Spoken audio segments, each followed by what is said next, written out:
This is the scene of one of the worst school shootings in US history. At least 19 children and 2 teachers were killed at the Robb Elementary School in Uvalde in Texas. Here's how the tragedy unfolded. This is the gunman, 18-year-old Salvador Ramos. He'd previously posted pictures of his rifles online that he reportedly bought on his 18th birthday. His first victim, his own grandmother, shot at her home on the morning of the shooting. She was airlifted to hospital. Ramos then crashed his car near the Robb Elementary School. He got out of the vehicle reportedly carrying a long rifle and a backpack. He was wearing body armor. Oh, Officers then exchanged gunfire with Ramos, but he was still able to enter the school. Some of those officers were shot, so at that point they began breaking windows around the school, trying to evacuate children, teachers, anybody they could, trying to get them out of that building, out of that school.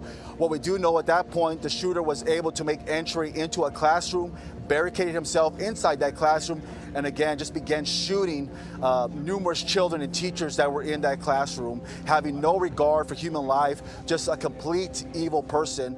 He was eventually shot dead after officers forced their way into the room. These are just some of the victims, all of them killed in one classroom for 4th graders, just 9 or 10 years old. The shootings led to more calls for gun control in the US, as well as frustration from politicians over a lack of action after previous shootings. An elementary school. Beautiful, innocent, 2nd, 3rd, 4th graders. And how many scores of little children who witness what happened see their friends die as if they're on a battlefield, for God's sake.